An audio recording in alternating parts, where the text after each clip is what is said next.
Praise the Lord. இன்றைய நாளுக்கான வேத தியானம் யோவான் அதிகாரம் 18 1 முதல் 40 வரை. இயேசு இவைகளை சொன்ன பின்பு தம்முடைய சீஷருடனே கூட கெதரோன் என்னும் ஆற்றுக்கு அப்புறம் போனார். அங்கே ஒரு தோட்டம் இருந்தது. அதிலே அவரும் அவருடைய சீஷரும் பிரவேசித்தார்கள். இயேசு தம்முடைய சீஷருடனே கூட அடிக்கடி அங்கே போயிருந்தபடியினால் அவரை காட்டி கொடுக்கிற யூதாசும் அந்த இடத்தை அறிந்திருந்தான். யூதாஸ் போர் சேவகரின் கூட்டத்தையும் பிரதான ஆசாரியர் பரிசேயர் என்பவர்களால் அனுப்பப்பட்ட ஊழியக்காரரையும் கூட்டிக் கொண்டு பந்தங்களோடும் தீவட்டிகளோடும் ஆயுதங்களோடும் அவ்விடத்திற்கு வந்தான். இயேசு தமக்கு நேரிடப் போகிற எல்லாவற்றையும் அறிந்து எதிர்கொண்டு போய் அவர்களை நோக்கி, யாரை தேடுகிறீர்கள் என்றார். அவருக்கு அவர்கள் பிரதி உத்தரமாக, நசரேயன் ஆகிய இயேசுவை தேடுகிறோம் என்றார்கள். அதற்கு இயேசு, நான் தான் என்றார். அவரை காட்டி கொடுத்த யூதாசும் அவர்களுடனே கூட நின்றான். நான் தான் என்று அவர் அவர்களிடத்தில் சொன்னவுடனே அவர்கள் பின்னிட்டு தரையிலே விழுந்தார்கள். அவர் மறுபடியும் அவர்களை நோக்கி, யாரை தேடுகிறீர்கள் என்று கேட்டார். அவர்கள், நசரேயன் ஆகிய இயேசுவை தேடுகிறோம் என்றார்கள். இயேசு பிரதியுத்தரமாக, நான் தான் என்று உங்களுக்கு சொன்னேனே. என்னை தேடுகிறது உண்டானால் இவர்களை போக விடுங்கள் என்றார். நீர் எனக்கு தந்தவர்களில் ஒருவனையும் நான் இழந்து போகவில்லை என்று அவர் சொல்லிய வசனம் நிறைவேறத்தக்கதாக இப்படி நடந்தது. அப்பொழுது சீமோன் பேதுரு தன்னிடத்தில் இருந்த பட்டயத்தை உருவி பிரதான ஆசாரியனுடைய வேலைக்காரனை வலது காதர வெட்டினான். அந்த வேலைக்காரனுக்கு மல்கூஸ் என்று பெயர். அப்பொழுது இயேசு பேதுருவை நோக்கி, உன் பட்டயத்தை உரையிலே போடு. பிதா எனக்கு கொடுத்த பாத்திரத்தில் நான் பானம் பண்ணாதிருப்பேனோ என்றார். அப்பொழுது போர் சேவகரும் 1000 போர் சேவகருக்கு தலைவனும் யூதருடைய ஊழியக்காரரும் இயேசுவை பிடித்து அவரை கட்டி முதலாவது அவரை அன்னா என்பவனிடத்திற்கு கொண்டு போனார்கள். அவன் அந்த வருஷத்து பிரதான ஆசாரியனாகிய காய்பாவுக்கு மாமனாய் இருந்தான். ஜனங்களுக்காக ஒரே மனுஷன் சாகிறது நலமாய் இருக்கும் என்று யூதருக்கு ஆலோசனை சொன்னவன் இந்த காய்பாவே. சீமோன் பேதுருவும் வேறொரு சீஷனும் இயேசுவுக்கு பின் சென்றார்கள். அந்த சீஷன் பிரதான ஆசாரியனுக்கு அறிமுகமானவனாய் இருந்ததினால் இயேசு உடனே கூட பிரதான ஆசாரியனுடைய அரமனைக்குள் பிரவேசித்தான். பேதுரு வாசலருகே வெளியே நின்றான். அப்பொழுது பிரதான ஆசாரியனுக்கு அறிமுகம் ஆனவனாய் இருந்த மற்ற சீஷன் வெளியே வந்து வாசல் காக்கிறவர்களுடனே பேசி பேதுருவை உள்ளே அழைத்து கொண்டு போனான். அப்பொழுது வாசல் காக்கிற வேலைக்காரி பேதுருவை நோக்கி, நீயும் அந்த மனுஷனுடைய சீஷரில் ஒருவன் அல்லவா என்றாள். அவன், நான் அல்ல என்றான். குளிர்காலமானபடியினாலே ஊழியக்காரரும் சேவகரும் கரி நெருப்புண்டாக்கி நின்று குளிர் காய்ந்து கொண்டிருந்தார்கள். அவர்களுடனே கூட பேதுருவும் நின்று குளிர் காய்ந்து கொண்டிருந்தான். பிரதான ஆசாரியன் இயேசுவினிடத்தில் அவருடைய சீஷரை குறித்தும் போதகத்தை குறித்தும் விசாரித்தான். இயேசு அவனுக்கு பிரதி உத்தரமாக, நான் வெளியரங்கமாய் உலகத்துடனே பேசினேன். ஜப ஆலயங்களிலேயும் யூதர்கள் எல்லாரும் கூடி வருகிற தேவாலயத்திலேயும் எப்பொழுதும் உபதேசித்தேன். அந்தரங்கத்திலே நான் ஒன்றும் பேசவில்லை. நீர் என்னிடத்தில் விசாரிக்க வேண்டியது என்ன? நான் சொன்னவைகளை கேட்டவர்களிடத்தில் விசாரியும். நான் பேசினவைகளை அவர்கள் அறிந்திருக்கிறார்களே என்றார். இப்படி அவர் சொன்ன பொழுது சமீபத்தில் நின்ற சேவகரில் ஒருவன், பிரதான ஆசாரியனுக்கு இப்படியா உத்தரவு சொல்லுகிறது என்று இயேசுவை ஒரு அறை அறைந்தான். இயேசு அவனை நோக்கி, நான் தகாத விதமாய் பேசினது உண்டானால் தகாததை ஒப்புவி. நான் தகுதியாய் பேசினேனே ஆகில் என்னை ஏன் அடிக்கிறாய் என்றார். பின்பு அன்னா என்பவன் பிரதான ஆசாரியனாகிய காய்பாவினிடத்திற்கு அவரை கட்டுண்டவராக அனுப்பினான். சீமோன் பேதுரு நின்று குளிர் காய்ந்து கொண்டிருந்தான்.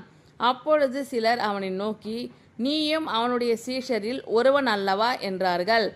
அவன், நான் அல்ல என்று மறுதலித்தான். பிரதான ஆசாரியனுடைய வேலைக்காரரில் பேதுரு காதர வெட்டினவனுக்கு இனத்தானாகிய ஒருவன் அவனை நோக்கி, நான் உன்னை அவனுடனே கூட தோட்டத்திலே காணவில்லையா என்றான். அப்பொழுது பேதுரு மறுபடியும் மறுதலித்தான். உடனே சேவல் கூவிற்று.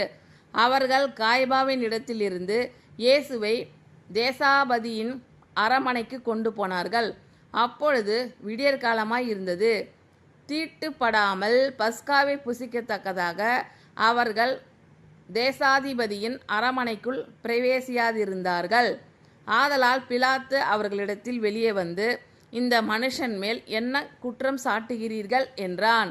அவர்கள் அவனுக்கு பிரதியுத்தரமாக, இவன் குற்றவாளியாய் இராவிட்டால் இவனை உம்மிடத்தில் ஒப்பு கொடுக்க மாட்டோம் என்றார்கள். அப்பொழுது பிலாத்து அவர்களை நோக்கி, இவனை நீங்களே கொண்டு போய் உங்கள் நியாய பிரமாணத்தின்படி நியாயம் தீருங்கள் என்றான். அதற்கு யூதர்கள், ஒருவனையும் மரண ஆக்கினை செய்ய எங்களுக்கு அதிகாரமில்லை என்றார்கள். தாம் இன்னவிதமான மரணமாய் மரிக்கப் போகிறார் என்பதை குறித்து இயேசு குறிப்பாய் சொல்லியிருந்த வார்த்தை நிறைவேறத்தக்கதாக இப்படி சொன்னார்கள். அப்பொழுது பிலாத்து மறுபடியும் அரமனைக்குள் பிரவேசித்து இயேசுவை அழைத்து, நீ யூதருடைய ராஜாவா என்று கேட்டான்.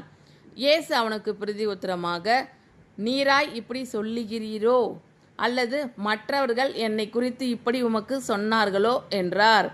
பிலாத்து பிரதியுத்தரமாக, நான் யூதனா?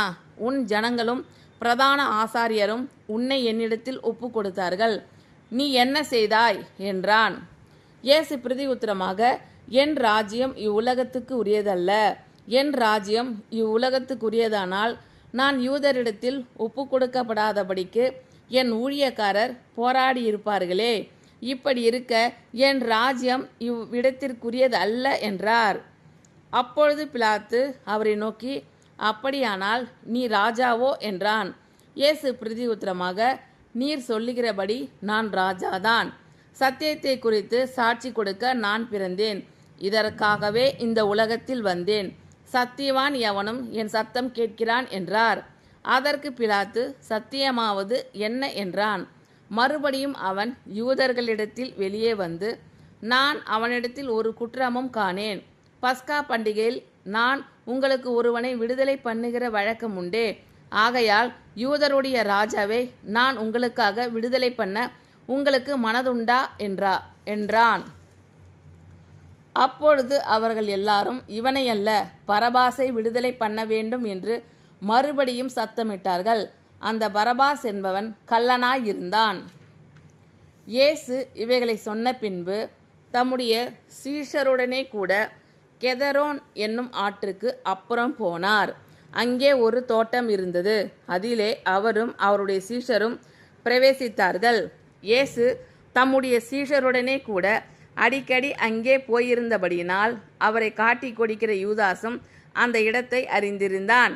யூதாஸ் போர் சேவகரின் கூட்டத்தையும் பிரதான ஆசாரியர் பரிசேயர் என்பவர்களால் அனுப்பப்பட்ட ஊழியக்காரரையும் கூட்டிக் கொண்டு பந்தங்களோடும் தீவட்டிகளோடும் ஆயுதங்களோடும் அவ்விடத்திற்கு வந்தான்.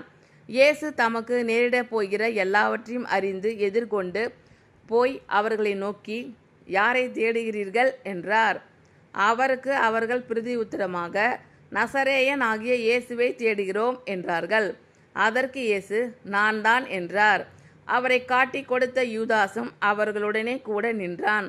நான் தான் என்று அவர் அவர்களிடத்தில் சொன்னவுடனே அவர்கள் பின்னிட்டு தரையிலே விழுந்தார்கள். அவர் மறுபடியும் அவர்களை நோக்கி, யாரை தேடுகிறீர்கள் என்று கேட்டார். அவர்கள், நசரேயன் ஆகிய இயேசுவை தேடுகிறோம் என்றார்கள். இயேசு பிரதியுத்தரமாக, நான் தான் என்று உங்களுக்கு சொன்னேனே. என்னை தேடுகிறது உண்டானால் இவர்களை போக விடுங்கள் என்றார். நீர் எனக்கு தந்தவர்களில் ஒருவனையும் நான் இழந்து போகவில்லை என்று அவர் சொல்லிய வசனம் நிறைவேறத்தக்கதாக இப்படி நடந்தது. அப்பொழுது சீமோன் பேதுரு தன்னிடத்தில் இருந்த பட்டயத்தை உருவி பிரதான ஆசாரியனுடைய வேலைக்காரனை வலது காதர வெட்டினான். அந்த வேலைக்காரனுக்கு மல்கூஸ் என்று பெயர். அப்பொழுது இயேசு பேதுருவை நோக்கி, உன் பட்டயத்தை உரையிலே போடு. பிதா எனக்கு கொடுத்த பாத்திரத்தில் நான் பானம் பண்ணாதிருப்பேனோ என்றார்.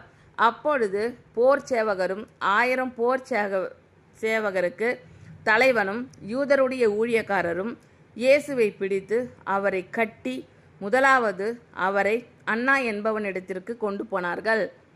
அவன் அந்த வருஷத்து பிரதான ஆசாரியனாகிய காய்பாவுக்கு மாமனாயிருந்தான். ஜனங்களுக்காக ஒரே மனுஷன் சாகிறது நலமாய் இருக்கும் என்று யூதருக்கு ஆலோசனை சொன்னவன் இந்த காய்பாவே. சீமோன் பேதுருவும் வேறொரு சீஷனும் இயேசுவுக்கு பின் சென்றார்கள். அந்த சீஷன் பிரதான ஆசாரியனுக்கு அறிமுகமானவனாய் இருந்ததினால் இயேசுவுடனே கூட பிரதான ஆசாரியனுடைய அரமனைக்குள் பிரவேசித்தான். பேதுரு வாசலருகே வெளியே நின்றான்.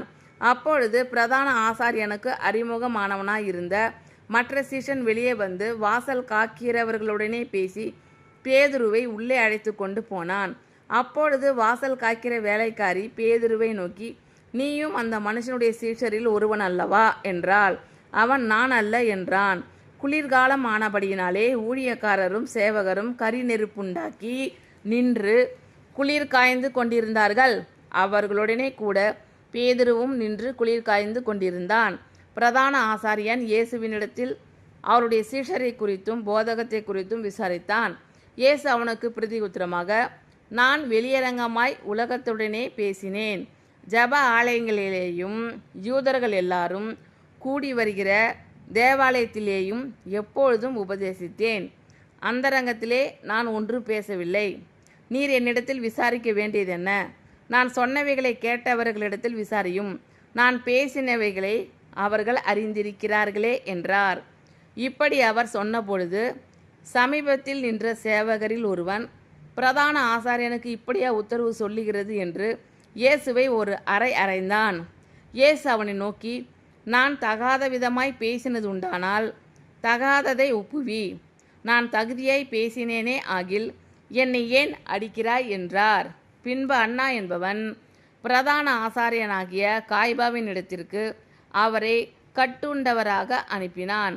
சீமோன் பேதுரு நின்று குளிர் காய்ந்து கொண்டிருந்தான். அப்பொழுது சிலர் அவனை நோக்கி, நீயும் அவனுடைய சீஷரில் ஒருவன் அல்லவா என்றார்கள். அவன், நான் அல்ல என்று மறுதலித்தான். பிரதான ஆசாரியனுடைய வேலைக்காரரில் பேதுரு காதர வெட்டினவனுக்கு இனத்தானாகிய ஒருவன் அவனை நோக்கி, நான் உன்னை அவனுடனே கூட தோட்டத்திலே காணவில்லையா என்றான். அப்பொழுது பேதுரு மறுபடியும் மறுதலித்தான். உடனே சேவல் கூவிற்று. அவர்கள் காய்பாவின் இடத்திலிருந்து இயேசுவை தேசாதிபதியின் அரமனைக்குள் கொண்டு போனார்கள். அப்பொழுது விடியற்காலமாய் இருந்தது. தீட்டுப்படாமல் பஸ்காவை புசிக்கத்தக்கதாக அவர்கள் தேசாதிபதியின் அரமனைக்குள் பிரவேசியாதிருந்தார்கள். ஆதலால் பிலாத்து அவர்களிடத்தில் வெளியே வந்து, இந்த மனுஷன் மேல் என்ன குற்றம் சாட்டுகிறீர்கள் என்றான். அவர்கள் அவனுக்கு பிரதியுத்தரமாக, இவன் குற்றவாளியாய் இராவிட்டால் இவனை உம்மிடத்தில் ஒப்புக்கொடுக்க மாட்டோம் என்றார்கள். அப்பொழுது பிலாத்து அவர்களை நோக்கி, இவனை நீங்களே கொண்டு போய் உங்கள் நியாய பிரமாணத்தின்படி நியாயம் தீருங்கள் என்றான். அதற்கு யூதர்கள், ஒருவனையும் மரண ஆக்கினை செய்ய எங்களுக்கு அதிகாரமில்லை என்றார்கள். தாம் என்னவிதமான மரணமாய் மரிக்கப் போகிறார் என்பதை குறித்து இயேசு குறிப்பாய் சொல்லியிருந்த வார்த்தை நிறைவேறத்தக்கதாக இப்படி சொன்னார்கள். அப்பொழுது பிலாத்து மறுபடியும் அரமனைக்குள் பிரவேசித்து இயேசுவை அழைத்து, நீ யூதருடைய ராஜாவா என்று கேட்டான். இயேசு அவனுக்கு பிரதியுத்தரமாக, நீராய் இப்படி சொல்லுகிறீரோ அல்லது மற்றவர்கள் என்னை குறித்து இப்படி உமக்கு சொன்னார்களோ என்றார். பிலாத்து பிரதியுத்தரமாக, நான் யூதனா? உன் ஜனங்களும் பிரதான ஆசாரியரும் உன்னை என்னிடத்தில் ஒப்பு கொடுத்தார்கள். நீ என்ன செய்தாய் என்றான். இயேசு பிரதியுத்தரமாக, என் ராஜ்யம் இவ்வுலகத்துக்கு உரியதல்ல. என் ராஜ்யம் இவ்வுலகத்துக்குரியதானால் நான் யூதரிடத்தில் ஒப்பு கொடுக்கப்படாதபடிக்கு என் ஊழியக்காரர் போராடி இருப்பார்களே. இப்படி இருக்க என் ராஜ்யம் இவ்விடத்திற்கு உரியதல்ல என்றார். அப்பொழுது பிலாத்து அவரை நோக்கி, அப்படியானால் நீ ராஜாவோ என்றான். இயேசு பிரதியுத்தரமாக, நீர் சொல்லுகிறபடி நான் ராஜாதான். சத்தியத்தை குறித்து சாட்சி கொடுக்க நான் பிறந்தேன். இதற்காகவே இந்த உலகத்தில் வந்தேன். சத்தியவான் எவனும் என் சத்தம் கேட்கிறான் என்றார். அதற்கு பிலாத்து, சத்தியமாவது என்ன என்றான். மறுபடியும் அவன் யூதர்களிடத்தில் வெளியே வந்து, நான் அவனிடத்தில் ஒரு குற்றமும் காணேன். பஸ்கா பண்டிகையில் நான் உங்களுக்கு ஒருவனை விடுதலை பண்ணுகிற வழக்கம் உண்டே. ஆகையால் யூதருடைய ராஜாவை நான் உங்களுக்காக விடுதலை பண்ண உங்களுக்கு மனதுண்டா என்றான். அப்பொழுது அவர்கள் எல்லாரும், இவனை அல்ல, பரபாசை விடுதலை பண்ண வேண்டும் என்று மறுபடியும் சத்தமிட்டார்கள். அந்த பரபாஸ் என்பவன் கள்ளனாய் இருந்தான். ஆமென். Thank you lord. கர்த்தர் உங்கள் அனைவரையும் ஆசீர்வதிப்பாராக. God bless you all.